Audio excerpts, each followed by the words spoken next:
O'rganish jarayonini o'zimga qulaylashtirish uchun Xampp paketidan foydalanaman. Ushbu paket o'zida Apache, MariaDB, mana yangi versiyasida, mendagi versiyasida MySQL, PHP, Perl larni o'zida jamlaydi.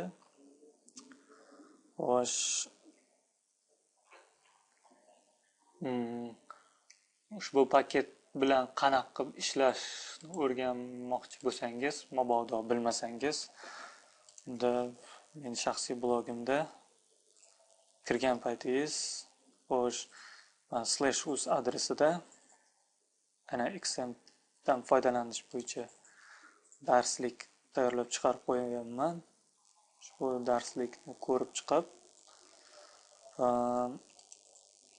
keyin foydalanishingiz mumkin bo'ladi.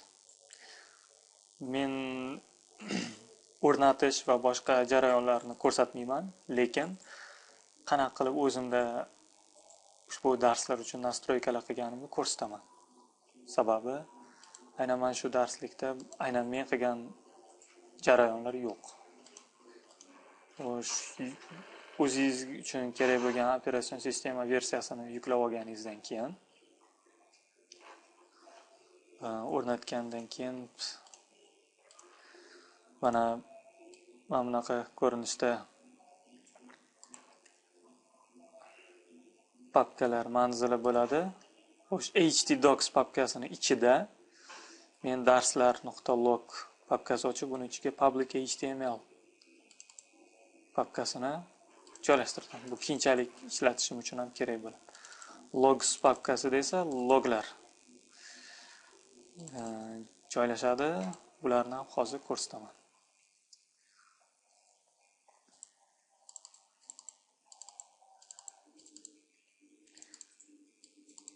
Mana Xampning asosiy mana Xampp dasturlar paketining asosiy papkasi, buning ichida mana Apache papkasi bor. Bu Apache papkasi aynan o'zi kompyuterimizdagi papkalarga HTTP protokol orqali kirish imkoniyatini beradi. Shu bilan birga undagi PHP fayllarning PHP protsessor yordamida ishlashini ta'minlaydi. Ushbu Apache papkasining ichida conf papkasi bor. U papkani ichida extra papkasi bor. Extra papkasining ichida mana httpd vhosts fayli bor. Ushbu faylni ochib qarasak, mana bu yerda qanday qilib virtual hostlarni yaratishimiz mumkinligiga misol keltirilgan. Biz masalan shuni nusxalab olib, o'zimizning loyihamizning papkasini ko'rsatib qo'yib, bu qanaqa domenda ochilishini belgilab, keyin shu manzil bo'yicha ishlashimiz mumkin bo'ladi. Mana men darslar.log uchun tayyorlagan vhost sozlamalarim. Bu yerda domen darslar.log 80-portda murojaat keladi. Papkasi mana htdocs ichida, mana bu Xampning asosiy papkasi. Men boshqacha nom qo'yganman. htdocs papkasining ichida darslar.logning ichida public html papkasi aynan brauzerdan ochiladigan papka hisoblanadi. Yani server name darslar.log, alias esa w darslar.log. Alias bu laqabdagi gap. Aynan darslar.logning boshqa nomi desa ham bo'ladi. Xatoliklar haqidagi ma'lumotlar darslar.log papkasining ichida logs papkasining ichida error logda yoziladi. Boshqa loglar esa access logda yoziladi. Ushbu sozlamalar ishlashi uchun avvalo mana shu papkalar mavjud bo'lishi kerak. Mana bu va mana bu. Mana shu papkalar mavjud bo'lgandan keyin, ushbu nastroykalar qilingandan keyin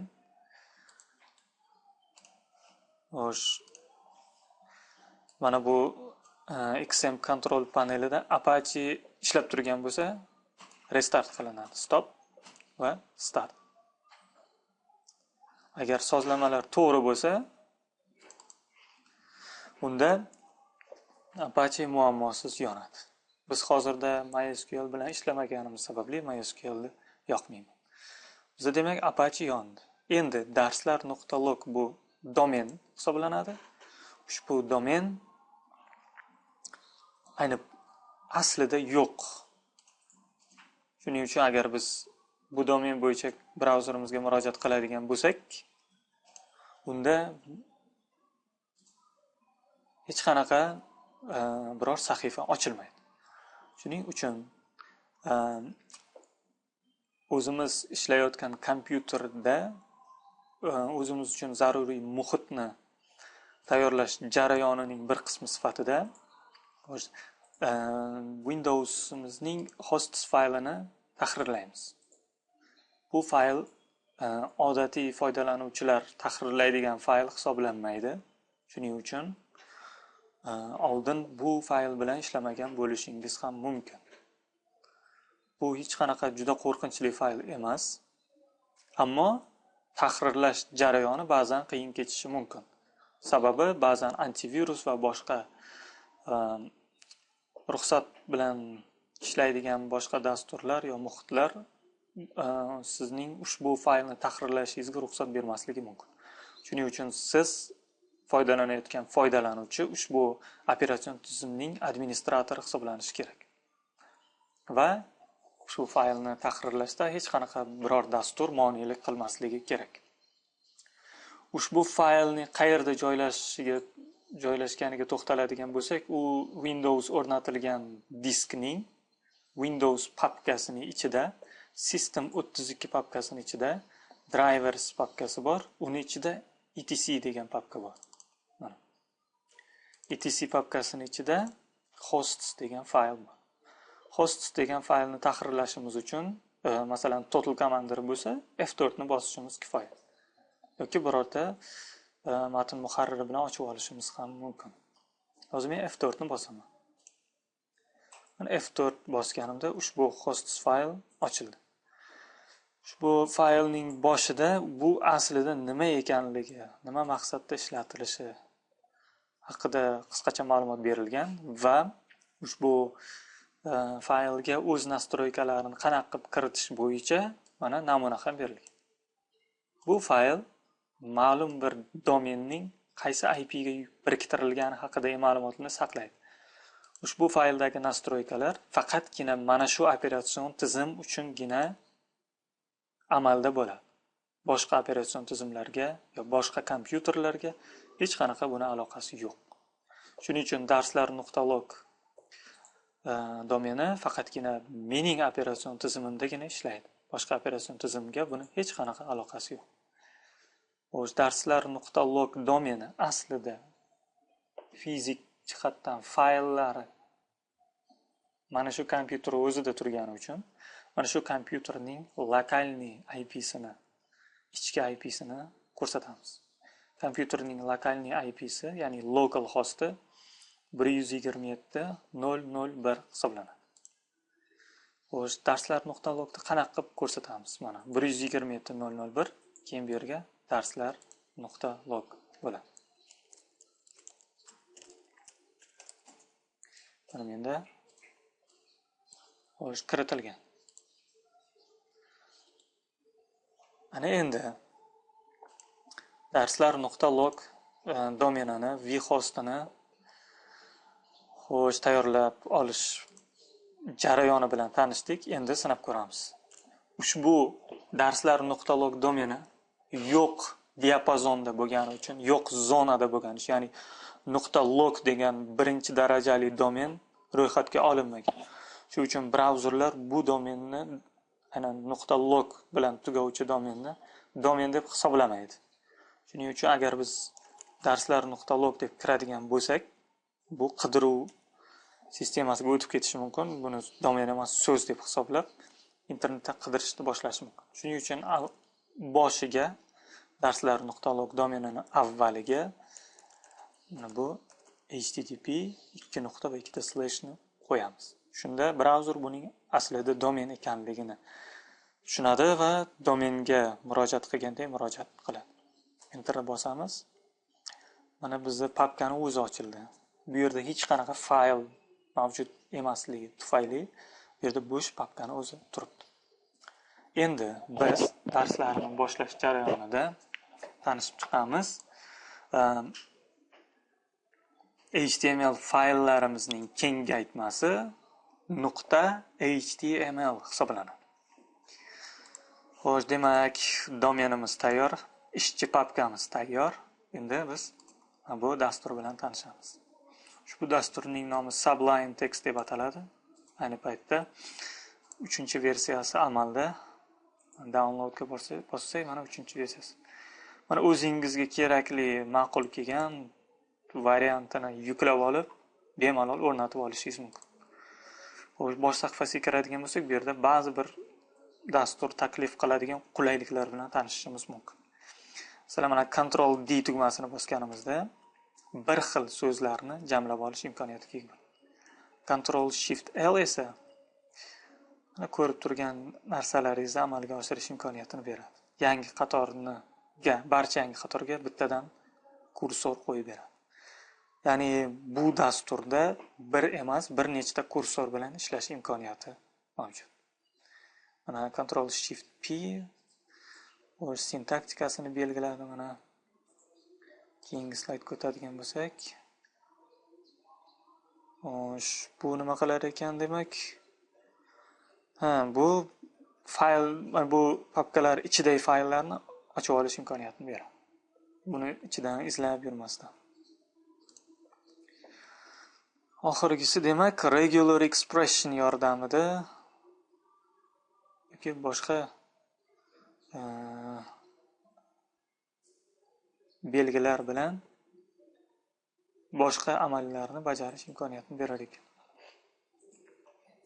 Ushbu dasturni men yuklab olganman va o'rnatganman. Yuklab olish va o'rnatish jarayoni hech qanaqa qo'shimcha amaliyotlarni talab qilmaydi. O'ylaymanki, ushbu darslarni ko'rayotgan qiziquvchilar dasturlarni o'rnatish qo'lidan keladigan foydalanuvchilar hisoblanishadi. Shuning uchun ushbu aynan Sublime matn muharririni qanaqa qilib o'rnatishi yo yuklab olishni ko'rsatmayman. Xo'sh, ushbu dasturni ishga tushirib olamiz. Mana mendagi versiyasi sal eskirgan. Har yoqqanimni yangilashni taklif qiladi. Xo'sh, mana Sublime dasturining registratsiya qilinmagan demo versiyasini ko'rib turibsiz. Istasangiz shu dasturning registratsionniy kalitini sotib olishingiz mumkin. Xo'sh, darslar.log papkasining public HTMLini Sublime dasturiga tashlaymiz. Mana endi biz public HTML bizning loyihamiz papkasi hisoblanadi. Ushbu papka ichida yangi fayl yaratib olamiz. HTML kodlari yozishimiz uchun. Xo'sh, public HTML o'zida bo'lishi, rootda turishi uchun aynan public HTML o'ziga sichqonchani tugmasini bosib, new file bandini tanlaymiz kontekst menyuda. Keyin mana yangi fayl ochildi. Ushbu fayl na nomga ega, na kengaytmaga. Buni xotirga olishimiz uchun Ctrl S tugmasini bosamiz. Ctrl S tugmasini bosganimizda mana dasturimiz aynan biz ishlayotgan papkani ochib berdi. Bu yerga odatiy bosh fayl hisoblanuvchi index nomini qo'yamiz. Kengaytmasiga esa HTML qo'yamiz. Sababi aynan biz ishlashni mo'ljallab reja qilib boshlagan narsa bu aynan HTML. HTML taglari odatda HTML fayl ichida yoziladi. Boshqa ba'zi bir fayllar ham bor HTML taglarini qo'llaydigan, lekin aynan biz HTML ga to'xtalayotganimiz uchun HTML kengaytmasdan foydalanamiz. Xo'sh, mana bizda HTML fayli bor. Buni xotiraga oldik. Endi xo'sh, brauzerdan darslar.log saytimizni, virtual saytimizni yangilaymiz. Mana yangilasak, mana papkani ko'rsatuvchi indeks yo'qoldi. Aynan bizning faylimiz ochildi. Faylimizni xo'sh, Google Chrome brauzerida Ctrl U yoki sichqonchaning o'q tugmasini bosib посмотреть koda страницы mana Ctrl U bossak, mana hech nima yo'qligi ma'lum bo'ladi. Masalan biz bironsi yozib Ctrl S tugmasini bossak, xotiraga oldi. Shunda mana yangilab ko'rsak, Ctrl R tugmasini bossak yangilaydi. Mana shunda mana ko'rib turibsiz, boya qilgan o'zgarishimiz ko'rinadi. Mana bunda ham xuddi shu holat. Endi HTML faylining strukturasi bilan tanishamiz. HTML fayl ikki qismdan iborat hisoblanadi. Header qismi va body qismi. Header qismida, aynan head qismida faylning meta ma'lumotlari joylashgan bo'ladi. Bu ma'lumotlar siz uchun emas, balki siz ishlatayotgan device uchun mo'ljallangan bo'ladi. Body qismida aynan siz uchun mo'ljallangan ma'lumotlar joylashgan bo'ladi. Hozir amalda ko'ramiz. HTML fayllari avval hujjat turini e'lon qilish bilan boshlanadi. Undov doc type mana HTML deymiz, keyin HTML tagining boshlanganini e'lon qilamiz. Ushbu dasturning qulayliklaridan biri standart kodlarni o'zi davom ettirib qo'yish imkoniyatiga ega. Xo'sh, mana biz HTML faylimizni boshlab oldik. Xo'sh, faylning turini e'lon qildik va HTMLning boshlanganini e'lon qildik va yakunlanganini e'lon qildik. HTML taglari boshlanuvchi va tugovchi taglardan iborat bo'ladi asosan. Boshlanuvchi va tugovchi emas, yagona tagdan, ya'ni toq tagdan iborat bo'lgan holatlari ham bor. Lekin asosan biz juft taglar bilan ishlaganimiz uchun aynan mana shunga batafsilroq to'xtalishimiz kerak. HTML taglari juda uzun bo'lib ketadigan taglar hisoblanib, strukturaviy jihatdan inson adashib qolish holatlariga sabab bo'lishi mumkin. Shuning uchun sizga darslarning boshidan maslahat va tavsiya sifatida juft taglarni ochganda shu zahotiyoq yopib qo'yib, ana undan keyin kursorni ushbu juft taglar orasiga qo'yib bajariladigan amallarni bajarishni tavsiya etaman. Mana masalan sizga hozir birorta saytning HTML tagini ko'rsataman.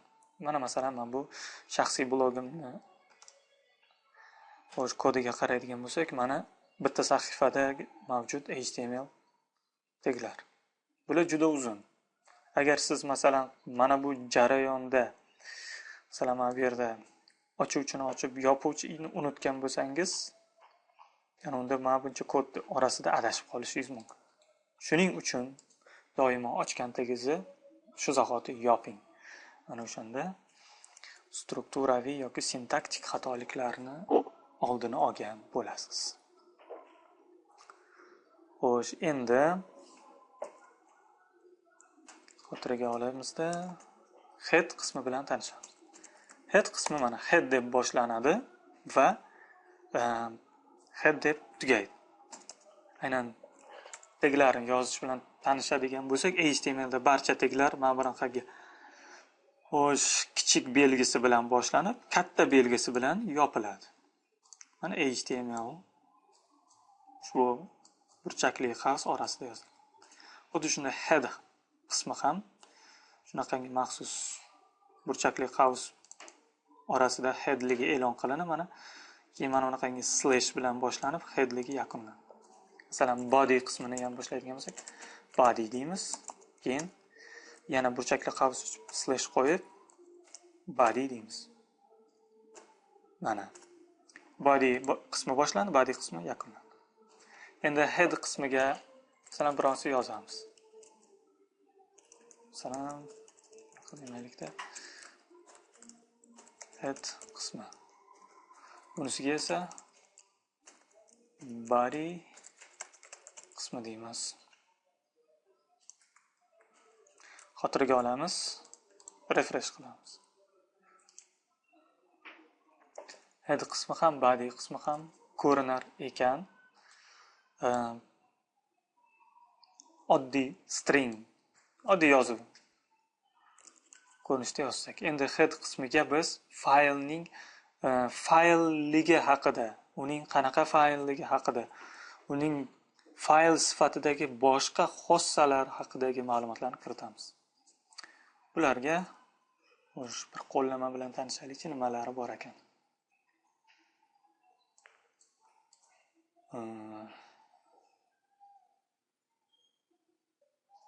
Mana demak bu yerda head ga title tagini misol qilib keltirishgan.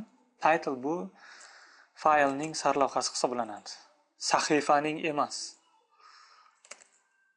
Mana title birinchi HTML sahifa. Bu aslida faylning sarlavhasi bo'lsa ham, lekin biz sahifaning sarlavhasini qo'yamiz. Sababi bu baribir fayl shu sahifa uchun ochilgan. Uning mohiyatidan kelib chiqib, sahifaning sarlavhasini faylning sarlavhasiga qo'yamiz. Buni refresh qiladigan bo'lsak, mana boyagi title da yozgan narsamiz bu yerda yo'q, lekin mana brauzerning tabida ushbu faylni tanituvchi nom sifatida tepada ko'rindi. Ana endi yana bitta kodirovka tagi bilan ham tanishamiz. Yo, buni hozircha zarurati yo'q. Kodirovka nimaligi bilan hali tanishganimiz yo'q sababi, shuning uchun uni qo'ya turamiz. Endi mana body qismiga ba'zi bir elementlar yozib ko'ramiz. Xo'sh, demak, masalan biz bitta maqolani HTML sahifaga joylashtirmoqchimiz. U maqolaning nimalari bor? U maqolaning masalan sarlavhasi bor. Sarlavhasi inglizchada heading deyiladi. Aynan sarlavha ma'nosini beradi.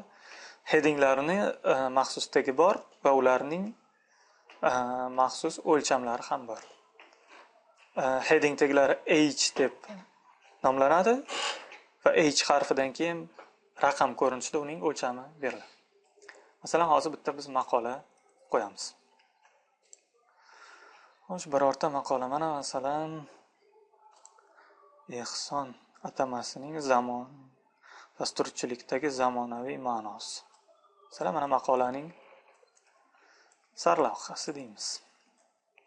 Mana qo'ydik.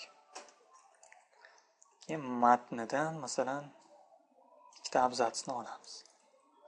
Men tagidan qo'yamiz.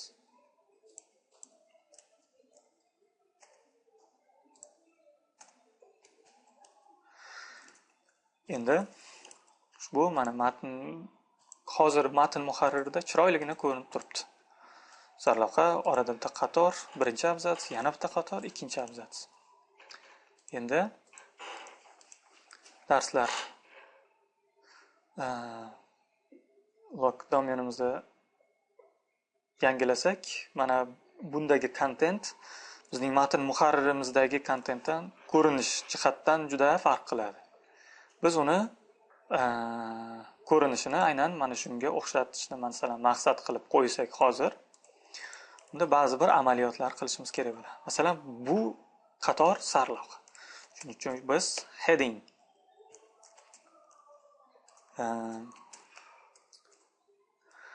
tagidan foydalanamiz. Aynan mana shu yerdan sarlavha boshlanib, mana shu yerda tugadi. Endi paragraflarni belgilaymiz, ya'ni abzatslar. Paragraf P tagi bilan bo'ladi. Birinchi paragrafimiz mana ushbu degan so'zdan oldin boshlanib, xo'sh, o'rtoqlashmoqchiman. T harfi qolib ketgan ekan. So'ziga kelib tugadi. Ikkinchi abzatsimiz demak jamiyatimizdagi so'zdan boshlanib, qolgan so'ziga kelib tugadi. Endi sahifani yangilab ko'ramiz, xotiraga olganimizdek. Mana ko'rib turganingizdek, brauzerimiz ana endi biz nima demoqchiligimizni tushundi.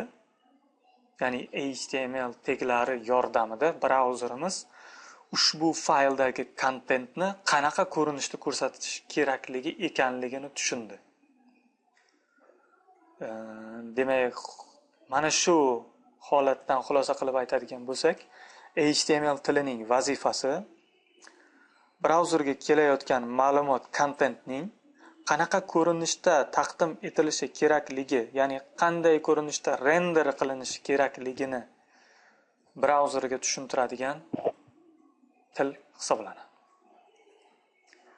Mana source'ga qaraydigan bo'lsa, Ctrl U ni bosib, mana aynan biz yozgan HTML teglarini ko'rishimiz mumkin. Xo'sh, demak, bu qismi bilan ham tanishdik. Endi aynan H ning ba'zi bir boshqa holatlari bilan ham tanishishimiz mumkin. Masalan, mana qaranglar. Biz mana bu qatorni nusxalamoqchimiz. Shunda biz uni bo'yab olib, Ctrl C yordamida nusxalab, har safar qo'yishimiz ham mumkin. Lekin istasak Ctrl Shift D tugmasini bossak, ushbu qator avtomatik tarzda ikkilanadi. Lekin ayni paytda menda bu holat ishlamaydi. Shuning uchun men sizga buni ko'rsatib bera olmayman. Sababi hozir ayni paytda darsimizni yozib olayotgan dastur ham hotkey sifatida ushbu tugmalar birlashmasidan foydalanadi. Mana hozir men Ctrl Shift D ni bosadigan bo'lsak, mana meni kursorim qalamchaga aylanib, men sizga ba'zi bir ma'lumotga o'xshash holatlarni ko'rsatishimiz mumkin. Lekin siz o'zingizda Ctrl Shift D tugmasini bossangiz, kursor turgan qator dublikatlanadi. Keling, men sizga odatiy usulda aynan headingni qarang. Headingda men mana shu headingda ikkinchi o'lchamida ko'rsataman.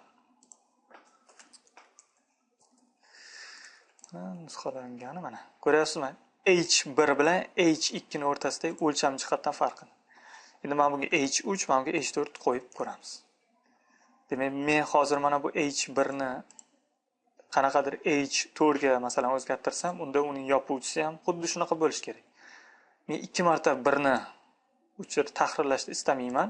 Shuning uchun H1 ni bo'yab olamanda Ctrl D tugmasini bosaman.